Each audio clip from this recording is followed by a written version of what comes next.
आज का विषय है भूत प्रेत। आइए इसे विस्तार से समझते हैं। भूत प्रेत कहने से ऐसे अदृश्य मनुष्यों का बोध होता है जिनका स्थूल शरीर भी मर चुका है। लोगों का मोटा ख्याल है कि मरने के बाद आदमी भूत बन जाता है। यह बात मृतकों के ऊपर लागू नहीं। बहुत से मनुष्य मोक्ष प्राप्त करते हैं, कुछ स्वर्ग चले जाते हैं, कुछ विश्राम की मधुर निद्रा में सो जाते हैं। बहुत थोड़े प्राणी ऐसे रहते हैं जिन्हें भूत बनना पड़ता है। आर्य ग्रंथों में प्रेत शब्द निंदासूचक अर्थ के साथ व्यवहृत हुआ है। इसे पाप योनि माना गया है। 3 वासनाओं की उग्रता के कारण जीव परलोक यात्रा की स्वाभाविक श्रृंखला को तोड़ देता है और आगे बढ़ने की अपेक्षा पीछे लौट पड़ता है। सूक्ष्म लोक में विश्राम लेकर कृत कर्मों का फल भोगते हुए नवीन जन्म लेने के स्थान पर पिछले जन्म की ओर वापस चलता है।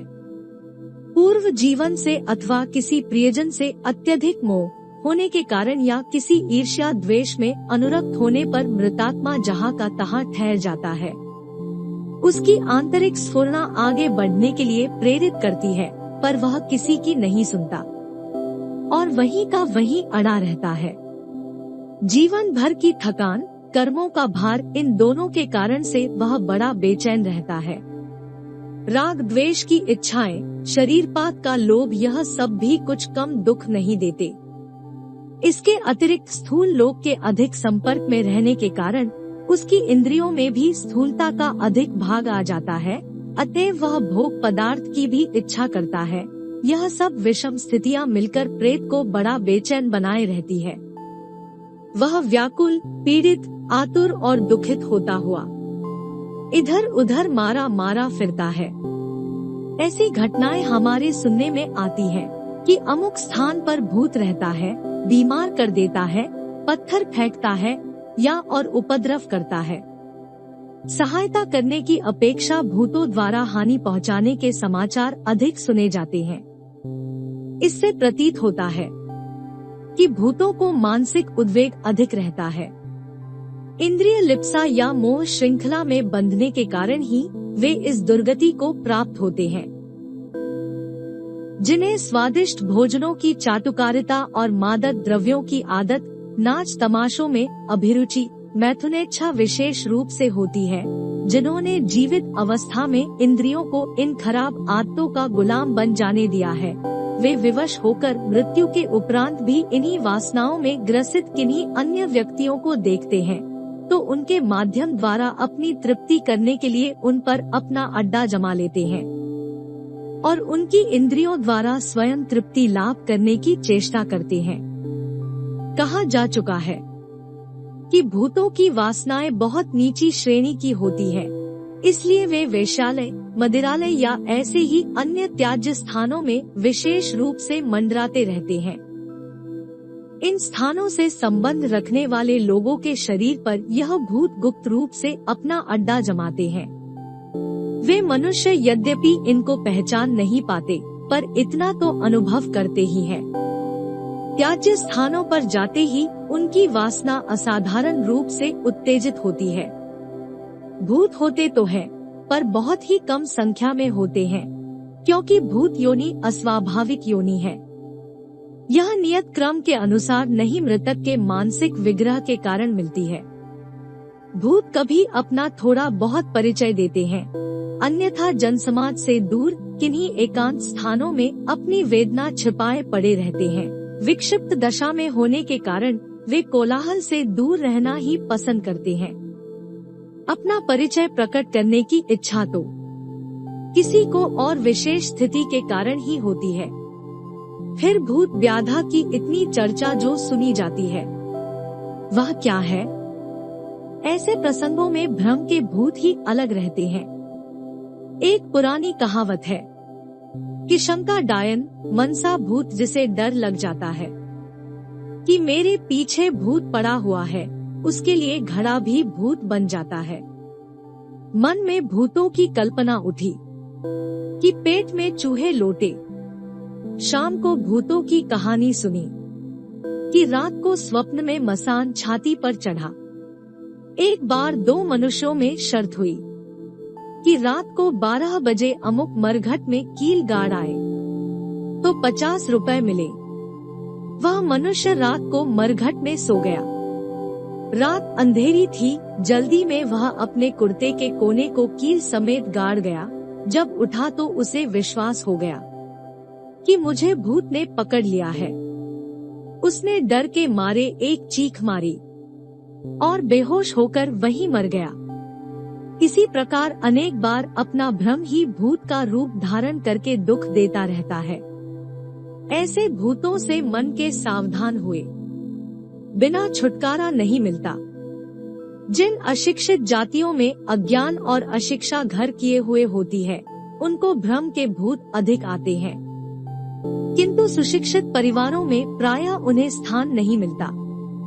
मृत आत्माएं जब प्रकट होती है, स्वरूप दिखाती हैं, तो वे शरीर निर्माण की सामग्री को उन्हीं व्यक्तियों में से खींचते हैं जिन्हें ये प्रेत दिखाई दे। प्रेतों को यह शक्ति प्राप्त हो जाती है कि वे स्थूल परमाणुओं को खींच सके। दिखाई देने की जब उनकी इच्छा होती है तो वे सामने वाले के शरीर की बहुत सी सामग्री खींचकर अपना रूप बना लेते हैं। ऐसे समय पर डॉक्टरी परीक्षा करके देखा गया है कि उस मनुष्य का शरीर हल्का हो जाता है, तापमान और विद्युत प्रवाह घट जाता है, पाचन क्रिया और रक्त प्रवाह में मंदता आती है। जिन लोगों ने क्षति को पूरा करने के गुप्त अभ्यासों को सीख लिया है, उनकी बात दूसरी है। साधारण लोगों को भूतों का बार बार दिखाई देना अच्छा नहीं है। इससे उन्हें ऐसे शारीरिक झटके लगते हैं जिनके कारण वह खतरनाक दशा को पहुंच जाते हैं। यह परमात्मा की छिपी हुई एक महती कृपा है कि मृत और जीवित मनुष्यों के मिलने में भय की यह एक बाधा खड़ी की गई है। यदि वह न होती हो, मृत व्यक्ति भी घरों में ऐसे ही बैठे रहते जैसे चिड़िया, चूहे, चींटियां या खटमल भरे रहते हैं। इससे मृत और जीवितों का आगे का विकास रुक जाता और मोह बंधनों में जकड़े हुए जहां के तहां पड़े रहते। प्रभु की इच्छा है कि सांसारिक झूठे रिश्तों के मोह पाश में अधिक न बंधे और कर्तव्य पालन करता हुआ निरंतर उन्नति के पथ पर अग्रसर होता रहे। पीछे की भूमि पर से पांव उठा लेने के बाद ही आगे कदम बढ़ा सकते हैं। हमें पीछे की ओर नहीं, आगे की ओर चलना चाहिए। भूत के पांव उल्टे होते हैं। इस कहावत का तात्पर्य यह है कि वह आगे के लिए नए संबंध स्थापित करने की अपेक्षा प्राचीन संबंधियों के मोह जाल में बंधकर पीछे की ओर लौट रहा है। कभी कभी मनुष्य की शारीरिक बिजली के परमाणु स्वयं स्वतंत्र प्रतिभा बन जाते हैं।